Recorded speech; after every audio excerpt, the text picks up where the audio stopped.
அனைவருக்கும் வணக்கம். இந்த பதிவில் நம்ம எதை பற்றி பார்க்க போகிறோன்னு தெரிஞ்சுக்கிறதுக்கு முன்னாடி மறக்காமல் நம்ம சேனலை சப்ஸ்கிரைப் பண்ணிக்கோங்க. கூடவே பெல் பட்டனையும் கிளிக் பண்ணிவிட்டு ஆளுங்கிற ஆப்ஷன் கொடுத்துட்டிங்கன்னா நான் போடுற வீடியோக்கள் எல்லாமே மிஸ் ஆகாமல் நோட்டிஃபிகேஷனில் வந்துடும். இந்த பதிவு ரொம்ப ரொம்ப முக்கியமான பதிவு, அனைவரும் தெரிந்து கொள்ள வேண்டிய ஒரு பதிவு அப்படின்னே சொல்லாங்க. இன்றைக்கி பார்த்திங்கன்னா பல அற்புதமான சேர்க்கைகள் ஒன்றா சேர்ந்துருக்கக்கூடிய ஒரு அற்புதமான நாள் அப்படின்னு சொல்லலாம்.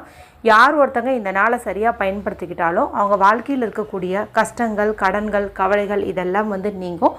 நல்ல ஒரு செல்வ செழிப்பு உண்டாகும்னு சொல்லலாம். சரி, முதல்ல இந்த நாளுக்குரிய சிறப்பு குறித்து பார்த்தரலாம்.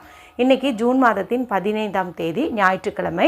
ஞாயிற்றுக்கிழமை அப்படிங்கிறது மிகவும் விசேஷமானது தான். சூரிய பகவான் வழிபாட்டுக்கு ஏற்ற ஒரு நாள், மேலும் ராகு பிரீத்தி செய்வதற்கும் ஏற்ற ஒரு நாளாக கருதப்படுது. இந்த நாளை மேலும் விசேஷம் சேர்க்கும் விதமாக ஆனி மாதத்தின் முதல் தேதியானது இந்த நாளில் நமக்கு பிறக்குது. தமிழ் மாதமாகட்டும் ஆங்கில மாதமாகட்டும் முதல் தேதி அப்படிங்கிறதே ஒரு சிறப்பு தான். இந்த முதல் தேதியில் நம்ம செய்யக்கூடிய சில நல்ல விஷயங்கள் அந்த மாதம் முழுக்க நமக்கு தொடரும் அப்படின்னு சொல்லுவாங்க. அடுத்த சிறப்பு என்ன அப்படின்னு பார்த்தீங்கன்னா, இன்றைக்கி சுக்கிராதிக்கம் பெற்ற ஒரு நாளாகவும் இருக்குது. எப்படின்னு கேட்டிங்கன்னா, இன்றைக்கி தேதியானது 15. இதில் வர 1ஐயும் 5ஐயும் ஆட் பண்ணிங்கன்னா உங்களுக்கு 6ங்கிற நம்பர் கிடைக்கும். அடுத்தது இந்த மாதமும் பார்த்திங்கன்னா 6வது மாதம். அப்போது 6 அப்படிங்கிற சேர்க்கை கிடைக்குது. இது சுக்கிரனுக்கு உரிய ஒரு எண்ணாக கருதப்படுது. அடுத்த சிறப்பு என்ன அப்படின்னு பார்த்தீங்கன்னா, இன்று ஆனி மாதத்திற்குண்டான தேய்பிறை பஞ்சமி திதியானது மதியம் 3 மணி 3 நிமிடங்கள் அப்படிங்கும்போது தொடங்குதுங்க. இது நாளை மதியம் 2 மணி 4 நிமிடங்கள் வரைக்கும் இருக்குது. மாதத்தில் 2 முறை இந்த பஞ்சமி திதி வரும். வளர்பிறை பஞ்சமி, தேய்பிறை பஞ்சமி அப்படின்னுட்டு. இந்த முறை வந்திருக்கிறது பார்த்திங்கன்னா தேய்பிறை பஞ்சமி. இந்த தேய்பிறை பஞ்சமி நாளில் நம்ம வாழ்க்கையில் இருக்கக்கூடிய கஷ்டங்கள், கடன்கள், கவலைகள் இதெல்லாம் நம்மளை விட்டு நீங்கணுன்ட்டு நம்ம வாராகி அம்மன் வழிபாடு செய்யும்போது அற்புதமான பலன் நமக்கு கிடைக்கும். வாராகி அம்மன் படம் வச்சிருக்கிறவங்க படத்தை எப்பவும் போல் நீங்கள் தூய்மைப்படுத்தி 5ங்கிற எண்ணிக்கையில் மஞ்சள் குங்குமம் இட்டுக்கோங்க.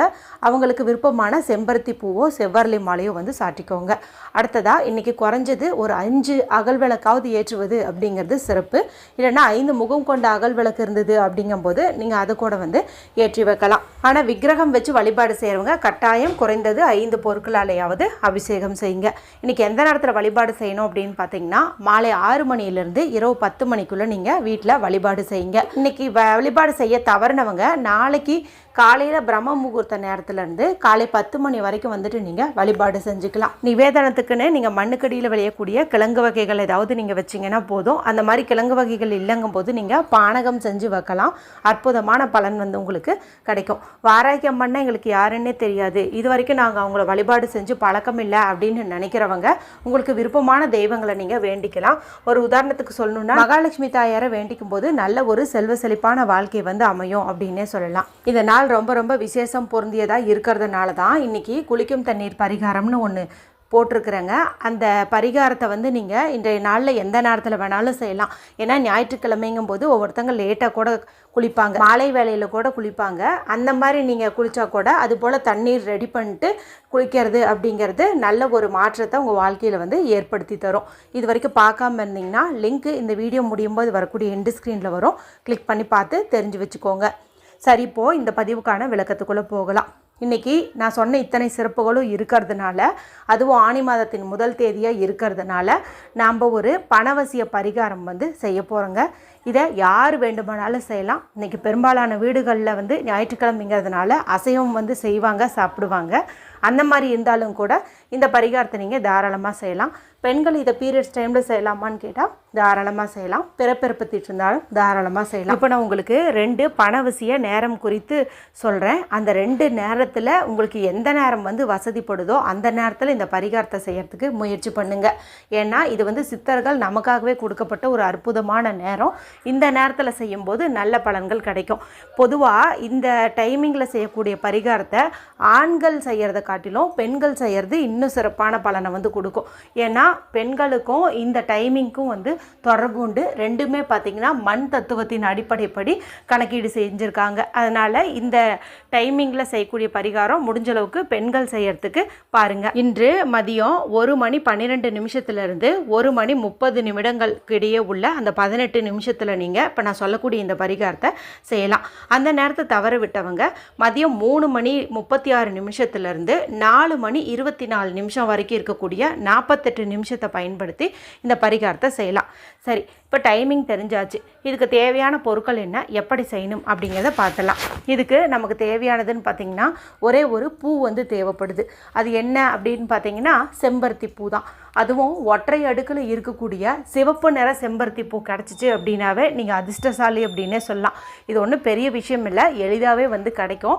அதனால் நீங்கள் வந்து கொஞ்சம் தேடி பாருங்கள். இந்த சிகப்பு நிறத்தில் இருக்கிற ஒற்றை செம்பருத்தி கிடச்சிச்சு அப்படின்னா அதை நீங்கள் ஒன்று பறிச்சுட்டு வந்து வச்சுக்கோங்க. அதுவே வந்து போதுமானதாக இருக்கும். இப்போ ஒரு சிலருக்கு சந்தேகம் வரும், எங்களுக்கு வந்து செம்பருத்தி பூவே கிடைக்காதே, நாங்கள் என்ன பண்ணலாம் அப்படின்ட்டு. உங்களுக்கு வந்து நான் அடுத்த பதிவில் வேறு ஒரு பரிகாரம் சொல்கிறேன். இப்போ இந்த பரிகாரத்துக்கு கண்டிப்பாக நமக்கு இந்த பூ தான் தேவைப்படுது. அதனால் இது இருக்கிறவங்க இதை வந்து இந்த பரிகாரத்தை வந்து செஞ்சுக்கோங்க. அடுத்து எதுக்காக இந்த பரிகாரத்தை செய்கிறோம்? பணம் வந்து நம்மிடம் சேரணும் அப்படிங்கிறதுக்காக தானே. அதனால் காசு வந்து எடுத்துக்கணும். இந்த காசானது 5 ரூபாய் நாணயமாக இருக்கிறது சிறப்பு. ஏன்னா எப்போதுமே பஞ்சமி திதி அன்னைக்கு 5 ரூபாயை வச்சு பரிகாரம் சொல்கிறது வழக்கம். அதனால் 5 ரூபாய் காசு எடுத்துக்கோங்க. ஏன்னா பஞ்சமிங்கிறதும் பார்த்திங்கன்னா அமாவாசை மற்றும் பௌர்ணமி முடிஞ்சு வரக்கூடிய 5வது திதி தான். மேலும் வாராகி அம்மன் அப்படிங்கிறவங்களும் சப்த கன்னியர்களில் 5வதாக இருக்கக்கூடியவங்க தான். அதனால தான் இந்த இடத்துல 5ங்கிற எண் அதிக லெவலில் அணைஞ்சோட்டப்படுத்தா இருக்கும். இந்த காசையும் நம்ம எடுத்துக்கிறோம். பரிகாரத்துக்கு பயன்படுத்துறதுக்கு முன்னாடி சுத்தமான தண்ணீரில் இதை நீங்கள் கழுவிக்கோங்க. அடுத்ததாக நமக்கு ஒரு நூல் வந்து தேவைப்படுது. இது வெள்ளை நிற நூலாக இருக்கிறதே சிறப்பு தான். அடுத்து ஒரு சிறு துண்டு பச்சை கற்பூரம் வந்து தேவைப்படுது. இந்த பச்சை கற்பூரத்துக்கு இயற்கையாகவே பணவரவை அதிகப்படுத்தி தரக்கூடிய சக்தி வந்து உண்டு. இது உங்களுக்கே வந்து தெரியும். சரி, இப்போ நான் சொன்ன இந்த பொருட்களை எல்லாம் எடுத்துகிட்டு இந்த நேரத்தில் ஒரு அமைதியான இடத்துல வந்து உட்காந்துக்கோங்க. யாருக்கிட்டையும் பேசாதீங்க, டிவி பார்க்காதீங்க, மொபைல் பார்க்காதீங்க. மனசை நல்லா ரிலாக்ஸ் பண்ணிக்கோங்க. இப்போ நீங்கள் எடுத்து வச்ச இந்த செம்பருத்தி பூ அதிகப்படியான பணவரவை ஈர்க்கக்கூடிய சக்தி கொண்டது, வாராகி அம்மனுக்கு உகந்தது. இப்போ இந்த பூவுக்குள்ளே நம்ம இந்த 5 ரூபாயை வந்து வைக்கணும். வைக்கிறதுக்கு முன்னாடி இதை நல்லா எனர்ஜைஸ் பண்ணிக்கலாம். நம்மளுடைய இடது உள்ள கையில் இந்த 5 ரூபாயை வச்சு அதுக்கு மேலே இந்த சிறு துண்டு பச்சை கற்பூரத்தையும் வச்சு வலது கை கொண்டு மூடிக்கிட்டு உங்களுடைய இஷ்ட தெய்வத்தை அல்லது மகாலட்சுமி தாயாரை, வாராகி அம்மனை நீங்கள் மனதார வந்து வேண்டிக்கோங்க. எங்களுக்கு நல்ல ஒரு செல்வ செழிப்பு வந்து உண்டாகணும், அல்ல குறையாமல் பணம் சேரணும் அப்படின்னு சொல்லி நீங்கள் மனதார வந்து வேண்டிக்கோங்க. கூடவே எப்பவும் சொல்லுவோம் இல்லையா, சுவிட்ச் வேர்டு பிளித்தோரா அப்படிங்கிறது, இது வந்து பெருகட்டும் அப்படின்னு அர்த்தம். பிளித்தோரா பிளித்தோரா பிளித்தோரா இதை கூட நீங்கள் வந்துட்டு ஒரு 5 முறை சொல்கிறது நல்லது. இந்த மாதிரிலாம் சொல்லி இந்த காசை இணைஞ்சூட்டப்பட்ட பிறகு இந்த பூ வச்சுருக்கோம் பாருங்கள், இந்த பூவுக்கு நடுவில் இந்த காசையும் இந்த பச்சை கற்பூரத்தையும் வந்து நீங்கள் வச்சுக்கோங்க. வச்சுட்டு இப்போ இந்த பூவனுடைய அந்த இதழ்களை எல்லாம் ஒன்றா சேர்த்து இந்த காசும் பச்சை கற்பூரமும் கீழே விழுகாத மாதிரி நம்ம எடுத்து வச்ச இந்த வெள்ளை நிற நூலை பயன்படுத்தி நீங்கள் கட்டிக்கோங்க. ரொம்ப லேசாகவே கட்டுங்க. ரொம்ப டைட்டாக பிடிச்சி இழுக்கும்போது அந்த பூவானது கிழிஞ்சு இதெல்லாம் விழுகிறதுக்கு வாய்ப்பு உண்டு. நீங்கள் வந்து ஜஸ்ட் இதே மாதிரி வந்து கட்டிக்கோங்க.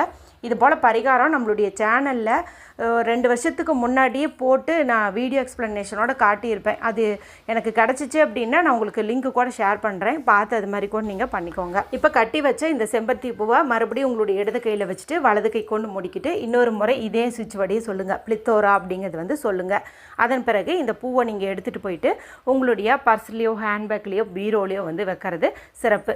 இந்த செம்பருத்தி பூ காஞ்சாலும் இதனுடைய சக்தி வந்து குறையாது. அதனால் இது வந்து அப்படியே இருக்கட்டும். ஒரு 15 நாட்கள் கழித்து நமக்கு வளர்பிறை பஞ்சமி திதியானது வருங்க.